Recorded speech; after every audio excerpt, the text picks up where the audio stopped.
Hello, नमस्कार, वड़कम, सत श्री अकाल, आदाब। बचपन के पिटारे से के भाषाओं के इस उत्सव के नए एपिसोड में आपका हार्दिक स्वागत है। Welcome to the new episode of ongoing series of celebration of Indian languages in बचपन के पिटारे से। In today's episode, one of my dear friends is joining me in this celebration from Indore. My dear friend, Mr. Amit Bhatt, is a data scientist by profession, podcaster by passion, and storyteller by heart. I had connected with Amit for the first time, I think in January 2022, when I was creating Ripples Alacritus Learning with Deepa podcast on a different platform. And we instantly bonded as both of us are from Indore. And since then, we grew as good friends. Amit's podcast, Tech Stories, has personally helped me to learn about technological tools in simple, interesting, and layman language. He has been very generous and kind in teaching me a lot of technical things, especially about Instagram Reels, how to post a story, so many other things. And now also for this ongoing series of celebration of Indian languages, he is the one who is helping me with the creatives. All the thumbnails that you see are being created by him. Earlier this year, in February 2023 also, he had narrated a self-written story on Bachpan Ke Pitare Se for our series #Flying Colors that was created to encourage the students of grade 10 and 12 who are appearing for their board exams. As Amit has joined me now, I would like to welcome him first before telling his professional accomplishments. Welcome Amit, hearty welcome again to Bachpan Ke Pitare Se. Thanks a lot Deepa for having me on this show, Bachpan Ke Pitare Se. Before you joined Amit, I was telling the audience that how we got connected and how you have helped me in learning various technical tools. And now that you are here, I would like you to tell our audience about your journey from being an engineer to receiving a gold medal for your excellent research by the ex-Honorable President of India, late Mr. Pranav Mukherjee, and then being a data scientist, corporate trainer, and to recently winning the Hubhopper Best Podcast Award in 2023, getting shortlisted in various pan-Indian competitions, and yes, how can I forget that you were the first winner of Spotify Spotlight 2022, and which inspired me to create more episodes for Bachpan Ke Pitare Se. And I think this is not all. You also narrate short stories from mythology on your Instagram Reels. I'm so curious to know that how come an engineer became a storyteller?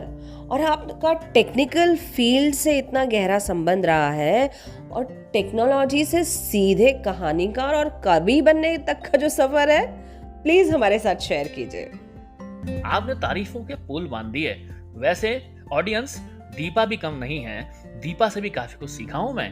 Deepa ने मुझे सिखाई है कैसे कहानियों के माध्यम से आप लोगों से जुड़ सकते हैं। तो भैया, शुरुआत हुई थी हमारी टेक्नोलॉजी से, लेकिन सीखते सीखते इंजीनियर बन गए, फिर इंजीनियर के बाद डेटा साइंटिस्ट बन गए।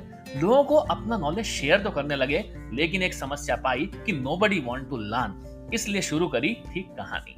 जैसा कि पूछा कैसे स्टार्ट हुई कविता। अरे यार, जिसको देखो फन चाहता है और कुछ नए तरीके से कहीं ना कहीं प्रेजेंट करना चाह रहे थे हम हमारे कॉन्सेप्ट को, इसलिए सुना दी हमने कविता। लोगों से जुड़ लिए और इंस्पिरेशनल कंटेंट इसलिए डाला कि हमेशा दिल जब दिमाग आपका ईश्वर से जुड़ जाता है तो आप बन जाते हैं सक्सेसफुल।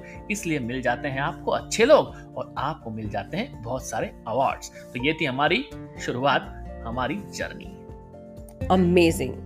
आई एम श्योर बहुत लोग आपकी इस जर्नी से इंस्पायर होंगे। तो आगे बढ़ते हुए अमित, आज आप हमें कौन सी भाषा में कहानी सुनाने वाले हैं? So which language are we celebrating today? Deepa, आज की कहानी मैंने सोचा है कि इंदौर शहर पे की जाए। और भाषा की बात की है तो इंदौर में दो तरह की भाषा बोली जाती है। एक है इंदौरी भाषा और एक है मालवी भाषा, जो कि मध्य प्रदेश की शान है। तो कोशिश की है कि दोनों भाषाओं का प्रयोग करके कुछ इंटरेस्टिंग मजेदार फैक्ट बताया जाए इंदौर की कहानी के माध्यम से कि इंदौर कैसा शहर है। तो छोटी सी कहानी है जो मजेदार है। उम्मीद है आप सब लोग इसे फन और हास्य के रूप में लेंगे। अरे वाह, तो मतलब बहुत सारी पुरानी यादें ताजा होने वाली है मेरी। Stage is all yours Amit. कहानी का शीर्षक, साफ सुथरा मालवी इंदौरी भुक्कड़। कहानी के शीर्षक से आप समझ गए होंगे कि यह किसी मालवीय इंदौर की बात है और वहां के भुक्कड़ इंसानों की बात है। यह है मजेदार कहानी जिसमें थोड़ी सी मस्ती होगी और इंदौरी भाषा और मालवी भाषा का प्रयोग होगा। तो इसको माइंड न करें, सिर्फ इसका आनंद लें, क्योंकि भैया राम हम है इंदौरी। इंदौर हमारा जब भी आए नाम ना तो हमारे दो ही चीज समझ में आए। इंदौर नी स्वच्छता, दूसरी इंदौर ना खान पान। हमारो इंदौर स्वच्छता में नंबर 1 आए। तुम्हें पता है नहीं, जब से इंदौर में कंपटीशन हुई है कि भैया सबको साफ सुथरा रखना है, तो इंदौर हमारा नंबर 1 बन गया है। 6 बार से बन गया है देश में नंबर 1। और आप ही नहीं सोच रहे होंगे कि इंदौर कौन सा गांव है।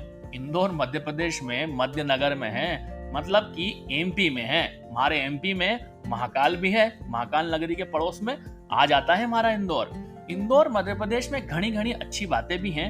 इंदौर के साथ साथ मध्य प्रदेश की मालवा की मिट्टी की मालवी भाषा भी प्रचलन में है।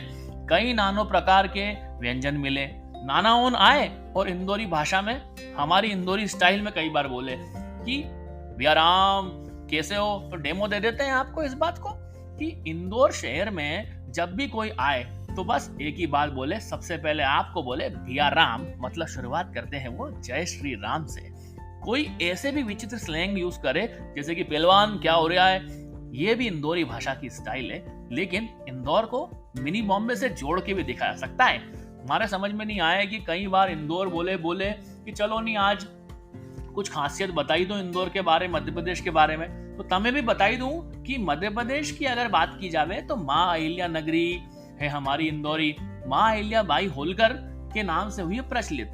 माँ अहिल्या बाई होलकर जो थी, उन्होंने अंग्रेजों और मुगलों का भरपूर सामना किया और मध्य प्रदेश को बना दिया बिल्कुल पवित्र। और मध्य प्रदेश की रक्षा भी की, क्योंकि यहाँ पे तरह तरह के मंदिर का निर्माण किया। हमारे इंदौर में जब भी कोई बात की जावे नी कि यार इंदौर नी कोई मंदिर है कहीं, हाँ तो उज्जैन। कौन सा मंदिर? महेश्वर को।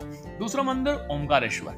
देश में जोन से मंदिर की बात की जाए, भले काशी चले जाओ, विश्वनाथ चले जाओ, त्र्यंबकेश्वर चले जाओ, महाराष्ट्र में कोई सा भी मंदिर जाओ, माँ अहिल्याबाई नगरी की हो गई सब जगह पे बोलबाला, क्योंकि मेरी माँ अहिल्या ने ही बनाए हैं ये सारे मंदिर। आप भी सोचने लगे होंगे कि यार अमित, इंदौर शहर में और विशेषता तो बता दो। तो शुरू करते हैं इंदौर की एक और छोटी सी बात, जिसकी बात होती है खान पान। तो करते हैं फिर से इंदौर स्टाइल में उसका आगाज। बात नहीं समझ में आए, सुबह से खान पान में लग जाए। हमारे सवेरे होते ही पोए पोए करे। पोए जो मराठी में पोए होता है, इंदौर में वो पोए होता है। सवेरे से लग जाए भैया लुगोन बनाने लग जाए घर में। कई बार तो पोए नहीं मिले तो बाहर चले जाए आदमियों, बाहर चले जाए, कोई भी दुकान पे जाएंगे, सबसे पहले पोहा खाएंगे, पोहे के साथ जलेबी भी मांगेंगे। और अगर साथ में जीरावन नहीं मिल रहा, सब सेव नहीं मिल रही है, तो भैया परेशान है। क्यों? क्योंकि भैया इंदौर की जीरावन और सेव जान है। यही होता है इंदौरी का। और यहाँ तक कि एक चुटकुला भी चले कि कोई लड़का, कोई आदमी कहीं सुसाइड करने भी जाए नहीं तो दुकान पे सबसे पहले 5 रुपए का जहर मांगे और साथ में 5 रुपए की सेव भी मांगे। तो इंदौरी होते हैं इतने शानदार कि मरते वक्त भी वो सेव खाने में लग जाते हैं और अपनी जीवन को सेव नहीं करेंगे, लेकिन सेव खाएंगे और रहेंगे वो इंदौरी। एक और किस्सा मैं सुनाई दूं आपको कि भैया किसी भी महिला के इंदौर में उपवास हो नहीं, उपवास मतलब व्रत, उपवास हो तो सवेरे से शुरू हो जाए। पति को बोले मारो उपवास है, मारो उपवास है, मैं तो कुछ खाऊं नहीं, मैं तो अन्न का एक दाना भी नहीं खाऊं। सवेरे उठते ही गरम गरम दूध का ग्लास पिए और फिर शुरू हो जाए मारो उपवास है, मारो उपवास है, मैं तो कुछ खाऊं नहीं।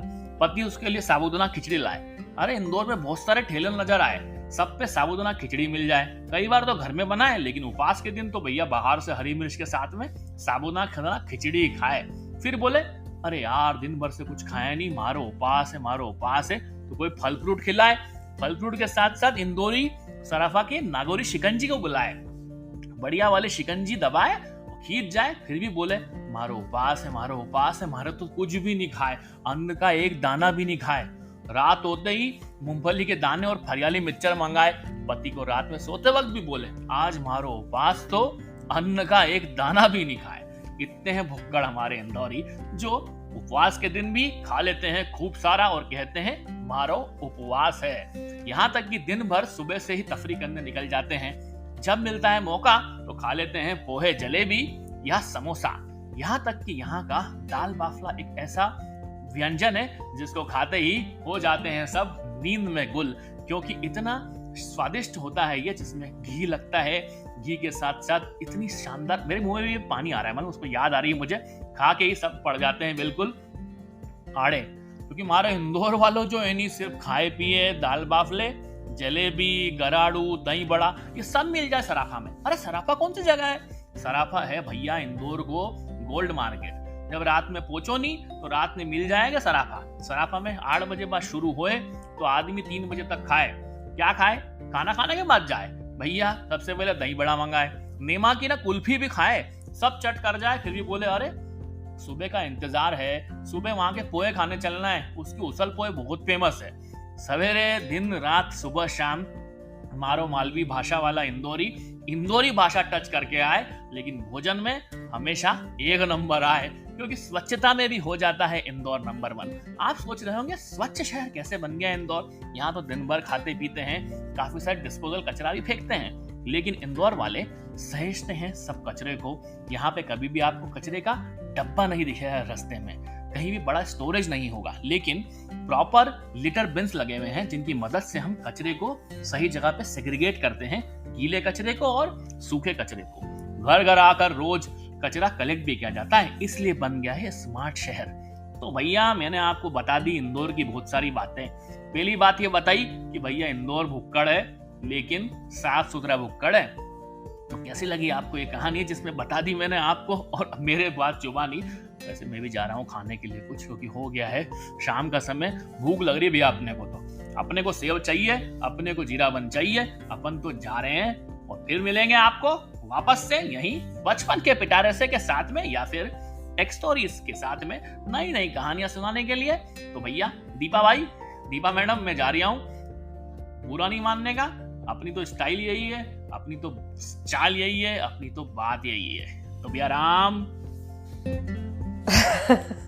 मैं क्या बोलूं, आपने मुझे पूरे इंदौर की सैर करवा दी। मेरे आंखों के आगे से ना सारे वो एरिया घूम गए जहाँ जहाँ मैं जाती थी और जहाँ जहाँ मैं खड़े होके खाती थी जोशी जी के दही बड़े। ओहो, मैं क्या क्या बोलूं।